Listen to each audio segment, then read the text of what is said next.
अस्सलाम वालेकुम नाज़रीन, मैं हूं आपका मेज़बान अली तारिक और आप देख रहे हैं कैपिटल टीवी। नाज़रीन, ईद उल अज़हा की खुशियाँ सबको मुबारक हो। आज ईद का पहला रोज़ है। हमारे साथ इस वक्त मौजूद हैं सूबाई वज़ीर सेहत ख्वाजा सलमान रफ़ीक साहब। सबसे पहले बहुत बहुत मुबारक हो आपको। ईद के रोज़ आपने अपना टाइम निकाला है बड़ी मसरूफियत में से। वैसे कैसी ईद गुजर रही है? पंजाब गवर्नमेंट के आप वज़ीर हैं और एक वजारत भी वो जो कि वजारत सेहत 24 लोगों को आपसे काम पड़ता है और फिर ईद की खुशियाँ भी इसमें मनानी, फिर कुर्बानी भी करनी, सब कुछ कैसे मैनेज करते हैं? तार भाई, एक तो आपका बहुत शुक्रिया। मैं आके तवज्जुह से आपके जितने भी कैपिटल टीवी के नाज़रीन हैं उन सबको ईद उल अज़हा बहुत मुबारक हो। अल्लाह ताला ऐसी हज़ारों ईद आप सबको नसीब करे और पूरे पाकिस्तान में पूरी उम्मा पे अल्लाह अपनी रहमत करे। देखिए, काम तो करना पड़ता है जब आप ज़िम्मेदारी पड़ती है। आज पहला दिन है ईद का और सुबह हमने घर कुर्बानी की है। हमारा पहला दिन घर कुर्बानी होती है। हम दोनों भाई इकट्ठे रहते हैं, दोनों फैमिली इकट्ठे रहते हैं। तो आज का दिन तो घर कुर्बानी हो गई है और अब कल जो कुर्बानी है वो होगी लोहारी गेट, जो हमारा भाई घर है, जो भाई घर है, सदर जो मेरा हल्के का इलेक्शन है, और काजी प्लाजा कैंट जो भाई कल का। तो कल 3 जगहों पे हल्के में ये हमारी रूटीन है। ठीक है। एक घर पे और दूसरा लोहारी हमारा पुराना घर है, दोनों भाइयों का वालिद वालदा की निशानी है। और सदर मेरा ऑफिस है पॉलिटिकल, वहाँ पे। और चौथा भाई का जो काजी प्लाजा है। तो कल बड़ा हेक्टिक डे होगा। फिर हम बांट रहे काम आपस में। कहीं मैं चला जाऊँगा, कहीं बच्चे चले जाएंगे, कहीं भाई जाएंगे, कहीं खवातीन जाएंगे। हाँ जी, मिल के मैनेज करते हैं, काम तकसीम कर लेते हैं। वैसे माशाल्लाह आपका एक सियासी घराना है और लाहौर में अगर कोई बड़े सियासी ख़ानदानों की बात की जाए तो उसमें ख्वाजा बरादरान जो है वो नंबर अव्वल पे आते हैं। तो वैसे ये जो कुर्बानी लेने का सिलसिला होता है, घर में आप छोटे हैं तो फिर आप जाते हैं कि आप बच्चों को ये जिम्मेदारी दे दी है कि आप जाएं और कुर्बानी वगैरह खरीदें? नहीं, बच्चे ही करते हैं। अच्छा, बच्चे ही हाँ जी, वो इस तरह करते हैं कि मेरे माशाल्लाह 4 बच्चे हैं, भाई के 3 हैं। बड़ी बेटी शादी हो चुकी है, दूसरी जो बच्ची उनकी बैरिस्टर है। अच्छा। और जो बेटा है उनका और मेरा जो बड़ा बेटा वो एक उम्र के हैं। दोनों LLM है और लंदन से उन्होंने वकालत की तालीम हासिल की है। दोनों ट्रेंड है। अच्छा। हाँ जी। और ये बड़ा वैसे टेक्निकली काम होता है। कई साल बाहर पढ़े हैं मगर मुकम्मल देसी हैं, तो उनको समझ सारी चीज़ अंदरून का सारा पता उनको। तो वो हैं। और 2-4 हमारे साथ लोग जो काम करते हैं, वो जिनको पहचान है जानवर की, तो वो खुद लेते हैं जाके। मैं पहले खुद जाया करता था। और मुझे देखें ईद का दिन है, ज़रा थोड़ा हम सियासत हट के बात करें। बिल्कुल। और मैं उसमें बड़ी टेक्निक्स के साथ जानवर लिया करता था। कि दोंदा कौन सा है, चोगा नहीं, इससे भी बार्गेन करनी है, नेगोशिएट करना है, तो उसका बेहतरीन तरीका है कि आप 2-3 पार्टियां अपने साथ ही बना लें। अच्छा। वो ऑफर करते करते थोड़ा नीचे ले आएंगे। तो ऐसा, ये तो आपने बड़ी टेक्निकल बात बताई है कि पहले से जाके रेट गिरा दो। क्योंकि मसला जो तो देखना जेन्युइन मांगे तो उसको तो फौरन दे देना चाहिए। अच्छा, को थोड़ा पैसा ज़्यादा भी देना पड़े तो ईद कुर्बान है, तो अल्लाह ने कुर्बानी। और जो व्यापारी है बेचारा वो है सफेद पूछ, लेकिन अगर वो बहुत ज़्यादा कीमत तलब कर रहा है, कभी-कभी हाँ जी, तो फिर उसका तरीका मौजूद है कि रेट लगा के ठीक कर दे। सही हो गया। वैसे ये बताएं कि आप बकरे भी, भेड़े, सारे ये कुर्बानी आप क्या पसंद करते हैं? वो होता है ना बड़ा, सबसे पहले कलेजी बनाई जाती है घड़ों पे, फिर उसके बाद रात को बारबेक्यू होता है। पसंद है। और जो मटन की कढ़ाई है वो भी पसंद है। मटन की कढ़ाई। और जो बड़ा जानवर है ना, उसके जो बड़े गोश्त के पार्चे वो हम रख लेते हैं, फिर हरीसा वगैरह भी उसका पड़ता है। मतलब कि फुल ये 3 दिन जो है। तारिक भाई, ज़्यादा जो है ना हमारी जो कुर्बानी, वैसे जो मैं मैसेज देना चाहता हूँ, सब लोग यही करते होंगे, बहुत कम अपने रखें स्वाबन। उसको 100% ना तकसीम कर दें, क्योंकि जो अजीज़ो कारब हैं, दोस्त अहबाब हैं, वो माशाल्लाह सब खुद कर रहे हैं कुर्बानी। तो वो अल्लाह का हुक्म तो है कि एक हिस्सा खुद रखें, एक हिस्सा अजीज़ो कारब को एक तकसीम कर दें, लेकिन मेरा है कि 95% ना तकसीम करना चाहिए। एक सवाबन आप थोड़ा सा अपने लिए रख लें बस। साहब, ये आपने बड़ी अच्छी बात की। अच्छा, आपके पास जो वजारत है वो भी सेहत की वजारत है, तो आपको पता है कि जब हमारे पास माशाल्लाह ईद उल अज़हा आती है तो गोश्त वाफर मकदार में होता है, फिर लोग जो है हॉस्पिटल का रुख करते हैं। तो उस हवाले से भी ज़रा बताएं कि ज़रा एहतियात करनी चाहिए ना? सर, एक तो एहतियात बहुत करनी चाहिए। ख़ास तौर पे देखो, जवान बच्चा ना वो ज़्यादा खा भी ले, उससे फ़र्क नहीं पड़ता। हमारी एज के जो लोग हैं या किनका कार्डिक इशू है या और इशूज़ हैं, उनको तो एहतियात का दामन नहीं छोड़ना चाहिए। और अगर खुदा ना ज़्यादा खा लें तो अस्पतालों में तो इंतजाम मौजूद हैं, लेकिन बेहतर है कि आप मुतवाज़न मुश्किल ना डालें, मुतवाज़न रखें। 2-4-5 दिन चलता रहेगा वो गोश्त, लेकिन उतना खाएं जितना कि आप उसको हजम कर सकते हो। पहले दिन तो आपने बता दिया घर पे होती है, फिर अबाई घर और हल्का वगैरह में होती है। आज हमने एक और भी काम किया सुबह। देखिए, मैं बताऊँ, सालों साल से ईद घर पे नहीं है। अब आपको अभी जो पिछली ईद थी ईद उल फितर में, क्योंकि आ चुका था वजारत में, तो मैं और इमरान साहब घर नहीं होते। आपको हाँ, वजह क्या है? देखें, डेंगी के जो वर्कर्स हमारे काम कर रहे हैं ना फील्ड में, हमें 4-5 घंटे उनके पास जाने हैं। वो DC साहब हों या कमिश्नर हो, वो हमारे साथ होते हैं, हम जाकर उनको मिठाई तकसीम करते हैं, उनको बकअप करते हैं, कब्रिस्तानों में जाते हैं, घरों में जाते हैं, जहाँ जहाँ वो काम कर रहे हैं, क्योंकि ईद का दिन एक ऐसा दिन है जब एक गरीब आदमी का एक फेस्टिविटी है, मजहबी है। अब वो उस दिन अगर काम कर रहे हैं तो ये नहीं सोचेंगे कि यार ऊपर वाले जो लोग हैं वो घरों में बैठ के ईद कर रहे हैं, तो हम फिर लाजमी बाहर निकलते हैं। एक चीज़ बड़ी इसमें अहम है, देखिए आप माशाल्लाह जब बाहर है, जैसे ईद का दिन है तो अभी भी आप ऑफिस में बैठे हैं, कोई बाहर काम है, करना है, लोगों को मिलना है, हेल्थ वर्कर्स को आपने साथ लेके चलना है, फैमिली डिस्टर्ब नहीं होती। भाभी नहीं कहती कि हर वक्त ही मतलब कि कोई फैमिली टाइम कंप्रोमाइज़ हो जाए। ये आप कह रहे हैं किसी हद तक होता है, लेकिन मेरा ख्याल है कि हम दोनों भाइयों की जो अल्लाह ने मेहरबानी फरमाई, हमारी जो बीवियाँ बहुत ही वो डिसिप्लिन और नेक ख़वातीन है, मतलब उनको पता है कि अब ये घर का सारा इंतजाम उन्होंने संभाला हुआ है। हत्ता कि जो हमारे पॉलिटिकल ऑफिस है ना, उनका इंतजाम भी पीछे से उन्होंने संभाला है, उसकी जितनी मैनेजमेंट है उनको समझ है।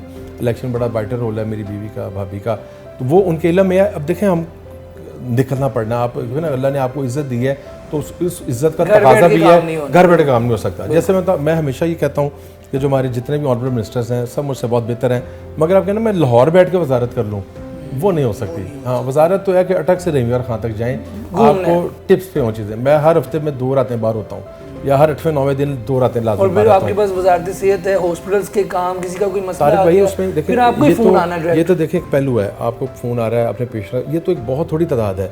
काम तो आपने ये करना है कि फ़ोन आने बंद हो जाए चंद सालों बाद ना, सिस्टम तो उसके लिए आपने काम करना है। और फिर जो प्रोजेक्ट चल रहे हैं आपके, जो एनुअल स्कीम्स हैं उनकी डेवलपमेंट चल रही है, आपके MNR में काम चल रहे हैं, आपको खुद उस प्रोजेक्ट पे जाना है, वहाँ पे CNW को बुलाना है, कंसल्टेंट को बुलाना है, अपने लोगों को बुलाना है। सर हाल ये होता है बात करते ना, कोऑर्डिनेशन की कमी होती है। जब एक सीनियर लेवल वहाँ पे जाता है ना, तो हेल्थ भी वहाँ पे आ जाती है, DC साहब भी आते हैं और CNW भी आता है, कंसल्टेंट भी आता है, कॉन्ट्रैक्टर भी आता है। तो आप कहते हैं यार तुम्हारी ये टाइमलाइन थी, ये तुम्हारा काम बिहार का नहीं हो रहा, या फलां तुमने जो आइटम इंपोर्ट करनी है क्या उसमें प्रॉब्लम है, मैं तुम्हें मदद कर दूँ। कोई बैंक LC का मसला है, कस्टम क्लियरिंग का मसला है, ड्राइव पे मसला है। अच्छा, ये काम वजीर का ही होता है बेसिकली। तो मैं भी विजिट करता हूँ रेगुलर, इमरान भाई भी करते हैं और अली जान साहब भी करते हैं, तो विजिट के बगैर काम नहीं चल सकता। अच्छा खैर साहब, ये बताइएगा बचपन की ईद की ज़रा बात करते हैं। आप तो ईदें आपकी बिल्कुल ही कह लेना मसरूफ़ हैं, आप इधर भाग रहे हैं उधर देख रहे हैं। जो बचपन की ईदें थी, मतलब एक बकरा लेना या जानवर लेना बड़ा शौक होता था, अभी भी बच्चों को है। तारे भाई वो कैसी ईद थी और ये कंपैरिजन करें थोड़ा सा। एक तो मुझे बचपन की तो ईद मुकम्मल याद है, जो अब्बू और अम्मी के साथ थी। जेलों में भी गुजरी है? जेलों में गुजरी, वो मैं आता हूँ। वो देखें, अब मैं 7 साल का था, 7.5 साल का, जब अब्बू शहीद हो गए। अब 7 साल तक तो मुझे याद है कि अब्बू के साथ आता था, मुसल्लम मस्जिद लोहारी नमाज़ पढ़ता था, फिर हम कुर्बानी करते थे। फिर ईद वाले दिन आपको पता रंग बिरंगी टॉफ़ियाँ, गोलियाँ, बोतलें। हम चूँकि शहर के रहने में लोग हैं तो शिफ्ट हम जरूर हो गए हैं, लेकिन वो जो एक होती है ना, वो नहीं जा सकती, वो बंदर ही है। हाँ, मतलब मैं दूर शहर जाके थड़े पे मैं बहुत खुश हूँ, बैठते मैं थड़ा छोड़ नहीं सकता। वो तो पूरा याद है कि जो ईद वाले दिन होता था। लेकिन वालिद के बाद फिर ये था कि ज़रा उसमें तत्तल आ गया, ज़रा घर में एक बहुत बड़ा हादसा पेश आया हुआ था। तो बहरहाल अब यह है कि ईद बच्चों के साथ है, बच्चे उसको सेलिब्रेट करते हैं, लेकिन हम दोनों भाइयों को काम ज़्यादा करना पड़ता है। घर में जो दोनों ख़वातीन हैं, आना जाना बहुत होता है ईद वाले दिन, ईद से अगले दिन। आज भी काफ़ी, अभी मैं यहाँ से फारूक हो जाऊँगा तो फिर रात मेहमान घर आए होंगे, तो घर हमारा मरकज़ है ना, कई दोस्त अहबाब हैं, अजीज। अब ये जो हमारे कारकुन साथी हैं, ये भी तो हमारे रिश्तेदारी हैं, तो फिर आपको सबको मिलना पड़ता है। वैसे जैसे आप बता रहे हैं कि बच्चों को खासतौर पर बड़ा शौक होता है कि वो 10 दिन 15 दिन पहले ही बकरा ले आते हैं, या गली में आपको पता है चहल पहल होती है पूरी। बचपन में आप कैसे ईद मनाते थे? पहले ही वो हमारे लिए बहुत खुशी की बात होती थी। अच्छा, आप शहर में कॉर भी करते हैं, आप उसको लेके उसको घुमाते वॉक भी कराते हैं, वो अपनी वॉक करते हैं, वो भी वॉक करता है, फिर लोग उसको अच्छे कमेंट्स देते हैं कि बड़ा अच्छा बकरा है, बड़ा अच्छा जानवर है। हाँ जी, ये शहर की बातें हैं, शायद बड़े घर वालों को इस बात का इल्म ना हो, उसकी अपनी खुशी होती है। फिर आप उसको जो फीड करते हैं, पानी पिलाते हैं, वो चॉकलेट्स वगैरह और जो उनका होता है खाते हैं वही बच्चे को, बकरे को भी खिलाते हैं। खैर ये एक बहुत बड़ी देखें ना एक निज़ाम अल्लाह परवरदिगार का, और उन्होंने हज़रत इब्राहीम अलैहिस्सलाम की जो अजीम कुर्बानी थी उसको उन्होंने इतना पसंद किया कि रहती दुनिया तक और रहती क़यामत तक वो देखें लाखों करोड़ों लोग इस तरह कुर्बानी देते रहेंगे। चलो, वैसे अब ईद के हवाले से बात हो गई, पंजाब गवर्नमेंट पे आते हैं सर। माशाल्लाह मरीम नवाज़ वज़ीर पंजाब है, आप भी काम कर रहे हैं, क्या देख रहे हैं सर? बजट भी जो है आ गया हुआ है, तो अब आवाम को जो रिलीफ है, और हॉस्पिटल में तो काम हो रहे हैं बहुत ज़्यादा, कुछ हॉस्पिटल्स को भी आपने बड़ा अच्छा तरीके से सर्विस और काम भी वहाँ जारी है। आगे क्या क्या सर लोगों के लिए क्या सरप्राइज़ है, क्या काम उनके लिए मज़ीद हम देखने को मिलेगा? हमें तार भाई चीज़ें इंशाल्लाह अच्छी होंगी और हो रही हैं। आप देखें आटा, डबल रोटी और कुछ चीज़ों में कमी वाक़या हुई है। वो जो एक तेज़ी से बढ़ रहा था ना, उसको सबसे पहले उस तेज़ी से बढ़ने को रोकना। सबसे रोकना, फिर उसके बाद थोड़ा नीचे लाना है, ये मुश्किल काम है। शहबाज शरीफ साहब जिस तरह काम कर रहे हैं, वो पता है यूएई भी गए हैं, सऊदी अरब भी गए हैं, कतर जो है हमारे सब दोस्त ममालिक हैं, हमारे मोहसन हैं, चाइना भी गए हैं। तो इंशाल्लाह जो इंटरनेशनल इन्वेस्टमेंट है उसके आने के बाद तो बिज़नेस, क्योंकि बिज़नेस के साथ सारा मामला चलना, हुकूमत कहना कि मैं अकेला कर लूँ। हमने हस्पताल भी अगर नए बनाने हैं या हस्पताल चलाने भी हैं, तो वो जितना आपका बजट बढ़ता जाएगा उतनी बेहतर आपकी कारकर्दगी आती जाएगी। तो हमें इंशाल्लाह यकीन है इस बात का कि आने वाले दिन पाकिस्तान के लिए बहुत बेहतर है, लेकिन उसके लिए सारी कौम को काम करना पड़ेगा। वैसे आपने हमजा साहब के साथ भी काम किया है, मरीम नवाज साहब के साहिबा के साथ भी काम कर रहे हैं, शहबाज शरीफ के साथ भी आपने काम। ये सवाल सब करते हैं, ये सवाल इसलिए कर रहा हूँ ना, ये बड़ा मज़ेदार सवाल है। ये बताएं जरा, मैं गुजारिश करता हूँ डिफरेंशिएट भी करें और बताएं हाँ, काम में मज़ा किसके साथ ज़्यादा? मैं करता हूँ। देखिए शहबाज साहब तो एक इंस्टीट्यूट है, वो तो पीएचडी करवाते हैं आप, पीएचडी नहीं बल्कि पीएचडी करवाते हैं। अच्छा, तो उन्होंने तो हमें एक सख्त गिर उस्ताद की तरह ना पानी में फेंका कि चलो स्विमिंग सीखो। तो ये उनका एक तरीका है और मैं समझता हूँ हमें फ़ख्र है कि हमने उसके साथ काम किया। मैं एक सियासी कारकुन हूँ अपना तारिक भाई, मुझे तो हेल्थ पॉलिसी, एडीपी, PC1, हस्पतालों को बेहतर कैसे करना है, उनको कंस्ट्रक्ट कैसे करना है, उनके स्टैंडर्ड्स क्या हैं, लोहारी गेट का मैं कारकुन हूँ, मुझे क्या पता था। क्या पता। आउटब्रेक हुई डेंगू की, 2 हादसा हुआ, हमने दिला, उसके बाद उन्होंने मुझे पिक किया और मुझे हेल्थ में डाल दिया। अब कम से कम मुझे ये ज़रूर है कि मुझे बेसिक्स पता है हेल्थ की।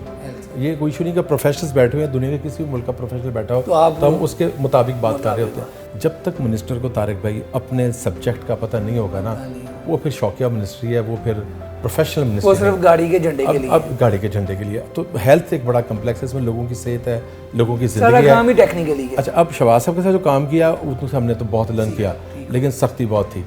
फिर हमजा भाई आ गए, हमजा भाई में हम चूँकि 5 वज़ीर ही थे तो बहुत ज़्यादा मुझे वक्त मिलता था। मेरे वो 10 साल MNA भी रहे, तो मेरी उनकी मेंटल अंडरस्टैंडिंग थी। हमजा भाई सुबह 9 बजे आते थे, 7 बजे तक हम काम करते थे, लेकिन चूँकि 1.5 माह का टाइम भी थोड़ा था, वो एक अजीब गरीब ऐसा माहौल था, कोर्ट्स में चल रहा है, पता नहीं रहना नहीं रहना, उसमें हम कोई लॉन्ग टर्म काम नहीं कर सके। मरियम बाजी के साथ मेरा एक बहुत अदब एहतराम का ताल्लुक है, उनकी मेहरबानी है, बाजी की मेरा बड़ा वो एहतराम करती हैं, मेरी ज़ाहिर वो लीडर है, मैं उनका अदब करता हूँ। लेकिन बाजी से मेरी मुलाकात अस्सलाम वालेकुम वालेकुम सलाम तक थी, मेरी भाभी से उनका बहुत ताल्लुक है। हाँ, घर भी बाजी का ही दवाई हम भी गए, तो एक एहतराम का मेरा रिश्ता था, लेकिन उनके साथ मैंने काम कभी नहीं किया था।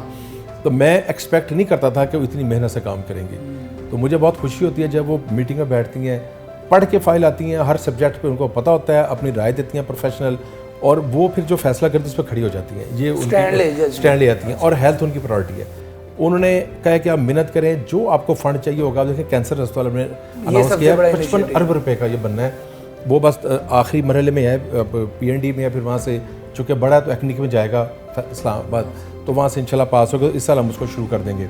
सरगोदा कार्डिक इंस्टीट्यूट हम महीने 1.5 तक शुरू कर देंगे।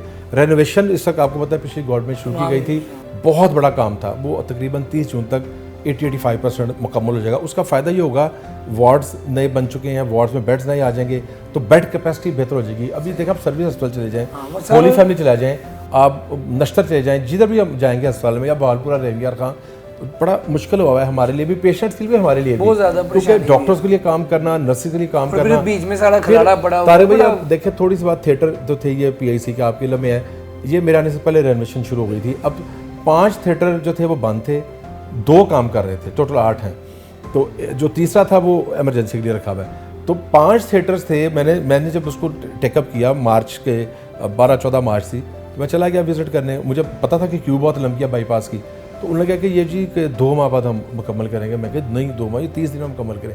वो खैर कॉन्ट्रैक्टर की भी मेहरबानी है।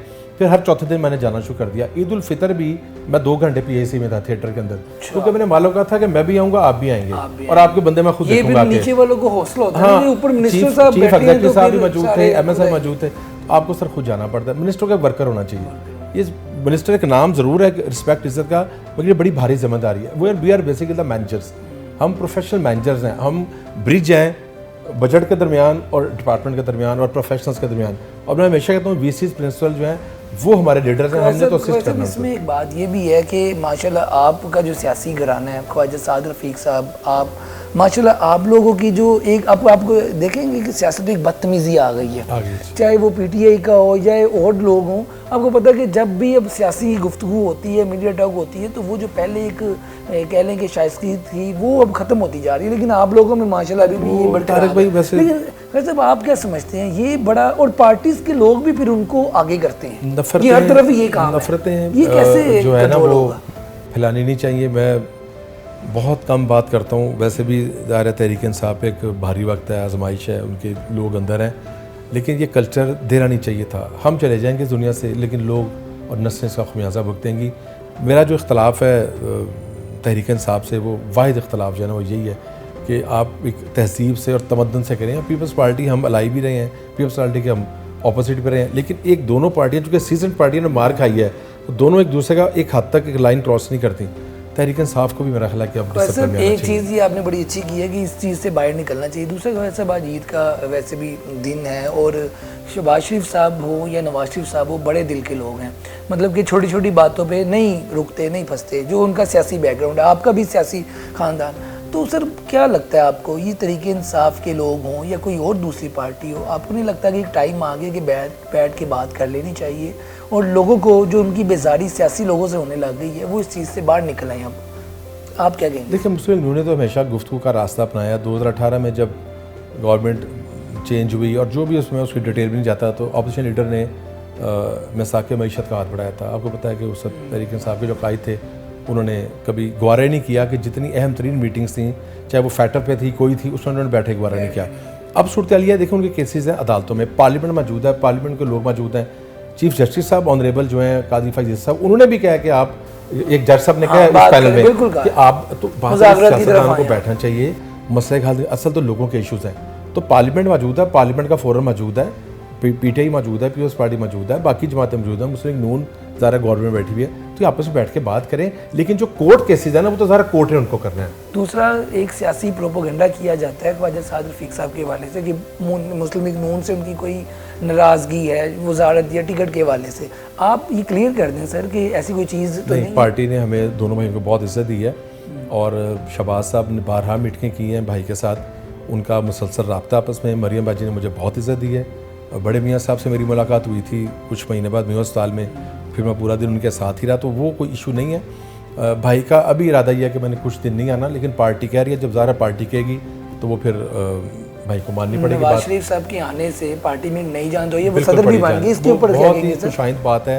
वो बड़ा दबाव था क्योंकि शहबाज साहब एक बहुत बड़ी जंग लड़ रहे हैं एज प्राइम मिनिस्टर, तो हम चाहते थे कि जो मेन हमारा सुप्रीम लीडर है वो इसकी क़यादत संभाले। ये बड़ा बरवक्त फैसला है और पहले इस पर मियाँ साहब नहीं एग्री कर रहे थे, लेकिन फिर जो मसले आमला बल्कि उन्होंने बहुत दबाव डाला कि आप ही को लीड करना चाहिए। और मैं समझता हूँ उनके आने से पार्टी पे काफ़ी जो है ना वो एक बेदारी भी आएगी और एक्टिव भी होगी इंशाल्लाह। सर, ये जो अब चीज़ें कम हो रही हैं, जैसे पेट्रोल की कीमत में, फिर उसके बाद गंदम की कीमत में, क्या देखते हैं आप आने वाले दिनों में मज़ीद कम भी होगा? और 5 साल कुछ लोगों का, जैसे वो मंजूर हसन साहब ने कह दिया, ऐसी चीज़ें चल रही हैं कि जी शहबाज शरीफ साहब खुद ही अपनी हुकूमत को तहलील कर देंगे, ये जो अफवाहें हैं इनको आप कैसे देखते हैं? और फिर आपका क्या इरादा है? क्योंकि हर, आपको पता है नून लीग की हुकूमत में कुछ ना कुछ लास्ट टाइम पे कुछ ना कुछ डैमेज हो जाता है।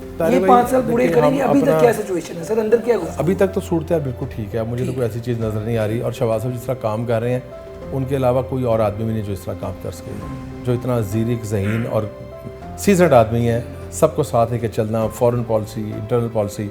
तो मेरा ख्याल है कि तो ये निज़ाम चलेगा और इस निज़ाम को चलना चाहिए मुल्क के लिए। अगर इस निज़ाम को 18 में ना रोका जाता, इसको ख़राब ना किया जाता, तो आज सूरत हाल बहुत बेहतर होती। आज हम कम से कम आज से बहुत बेहतर होते। हमें फिर ज़ीरो से और माइनस से शुरू करना पड़ा। मैं एक बात इस ईद के दिन के हवाले से मैं ज़रूर मैसेज देना चाहूँगा, as a nation, as a माशरा भी हमें अपनी ज़िम्मेदारी का एहसास करना चाहिए। वक्त के साथ साथ करप्शन बहुत बढ़ रही है। मैं माफ़ी चाहता हूँ, ये मुझे कहना पड़ेगा, खुदा का नाम है, इनफरादियत से बाहर आ जाएँ और थोड़ा सा उनका सोचें जिनके पास खाना खाने को नहीं। बड़ी ज़रूरी बात। ये जो करप्शन की आप बात कर रहे हैं, ये तो इस शहबाज शरीफ साहब बड़े इसके खिलाफ हैं। और पंजाब में इस वक्त आप ब्यूरोक्रेसी के हवाले से क्या कहेंगे? क्योंकि एक आप कैबिनेट में भी हैं, तो ब्यूरोक्रेसी के साथ चल रही है। ब्यूरोक्रेसी तो बहुत कोऑपरेट करती है। मेरा तो सबसे बहुत से सियासी लोगों का होता है ना इख्तिलाफ, आप क्या कहेंगे? चीफ सेक्रेटरी साहब मेरे बिल्कुल मेरे ब्रदर भाइयों की तरह हैं और जो सेक्रेटरी हैं वो सारे जूनियर हैं, मेरे छोटे भाइयों की तरह हैं। तो एज सच देखिए, ब्यूरोक्रेसी को भी हैंडल करना है पॉलिटिकल लोगों ने। ये जो कैबिनेट के हम सब लोग हैं ना, हमें अपना बड़ी जहानत और फतानत से काम करना चाहिए।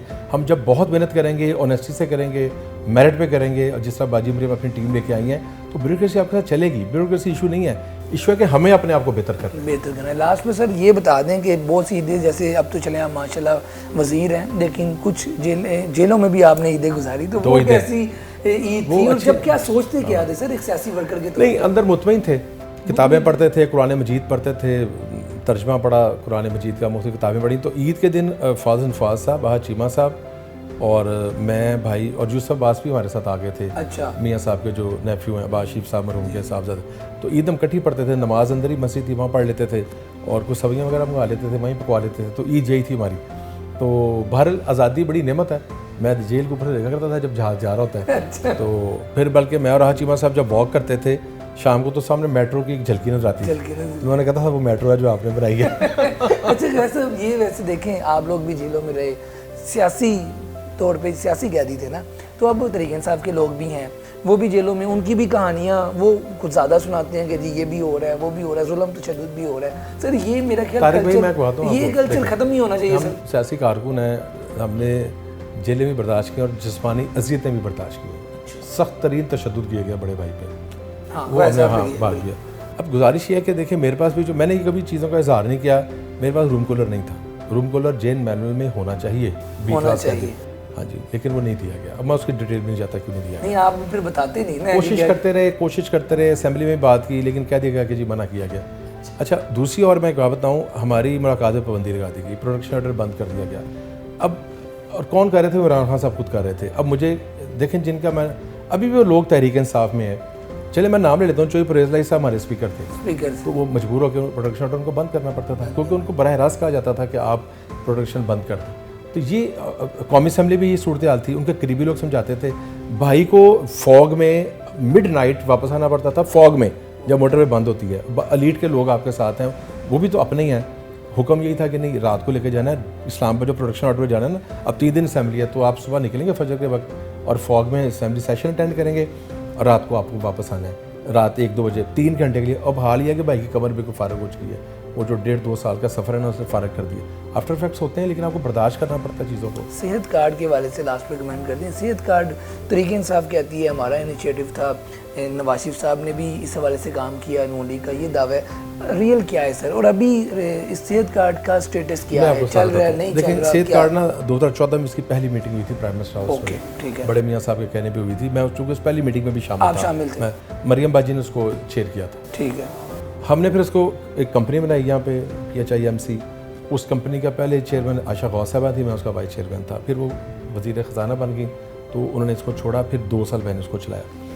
मैं ये बताना चाहता हूँ कि हेल्थ कार्ड की एक जो जुज़्व है ना, उसका financial, legal, state life, health care commission, वो तो सारा हमारे हाथ का हुआ है। वो तो मिनट्स ऑफ द मीटिंग के पास होता है। फिर पहला फंक्शन में किया रहीम यार खां में, जब मियाँ नवाज शरीफ खुद तशरीफ़ लाए, मरीम बीबी आई, हमने उसका इफ्तिताह किया रहीम यार खां। फिर हम 16 ज़िला तक ले गए उसको। 16 भक्कर गया, भक्कर मेरे साथ शाहिद खगन भाई साहब गए, वो उस वक्त प्राइम मिनिस्टर थे। वेहाड़ी गए हम, खानीवाल किया, नारवल किया। उसके बाद 18 के बाद हो गया वो UHI। मेरा उस पर जो कंसर्न है वो ये कंसर्न है कि मेरा प्रीमियम, यानी जो टैक्स पे ही हैं करोड़पति लोग, उनका प्रीमियम हुकूमत को नहीं देना चाहिए। वो अरबों रुपये हमें उससे छोड़, आप देखें पुअर ऑफ द पुअर को देना, जो मतलब पंजाब की आधी आबादी को आप दे दें, आधी आबादी को प्रीमियम देके आज जो शामिल, आपने देखे पैसा तो लोगों का मतलब सर आसान अल्फाज में आप ये कहना चाह रहे हैं कि टारगेट होना चाहिए, टारगेट होना चाहिए। अच्छा, उसमें एक और गलत काम किया गया, 10 बेड के अस्पताल को अनपैनल कर दिया गया। 10 बेड का अस्पताल ही नहीं है, वो तो क्लिनिक है, वहाँ ऑपरेशन आपके वहाँ भी ऑपरेशन हो रहे हैं, और उसमें और भी बहुत खराबियाँ। अब इस सख्त सूरत हाल ये है, हम उस पर काम कर रहे हैं दिन रात। इंशाल्लाह 1 माह तक CM साहब उसको दोबारा रिन्यू टाइप करेगी। एक तो उसकी हम दायरा कार बढ़ा रहे हैं, यानी 10 से ऊपर लेके जा रहे हैं, उसका कवरेज जो है वो ज़्यादा करनी है। उसके बाद उसमें बीमारियाँ भी इजाफा कर रहे हैं, बीमारियों में कि ज़्यादा बीमारियाँ लोग कवर हों। सरकारी अस्पतालों को हम बहुत एक्टिवेट कर रहे हैं, साथ प्राइवेट को भी करेंगे। मतलब कि ये 1 महीने के बाद हमें ये मिलेगा कि 1 सवा महीने का। अभी देखें सेहत कार्ड चल रहा है, मैं आज भी कल मैं एक अस्पताल विजिट करके हूँ, सेहत कार्ड हर जगह चल रहा है, लेकिन उसको थोड़ा मॉडिफाई हम कर रहे हैं ताकि एक आम आदमी उसका बहुत ज़्यादा फ़ायदा हो। ठीक हो गया वैसे, बहुत बहुत शुक्रिया। बहुत शुक्रिया आपका। एक लास्ट पे मैसेज दे दें सियासी लोगों को भी और अवाम को भी ईद उल अज़हा के हवाले से। देखें मेरा तो पैगाम आप सबको यही है, ये हमारा अपना मुल्क है, हमारी अपनी धरती, अपनी मिट्टी है, अपनी ज़मीन है, और हमारे बड़े भी यहाँ मुदफन है और हमने भी यहाँ मुदफन होना है। तो मेरी गुजारिश है कि अपने इर्द गिर्द के माहौल को साफ़ रखें, बेहतर रखें। हम महकमे पे तनकीद ज़रूर करते हैं, लेकिन सफाई सुथराई, नालों को साफ़ रखना, सच बोलना, हैंड वॉश करना, ये हमें अपनी आदत का हिस्सा बनाना चाहिए। पाकिस्तान जिंदाबाद।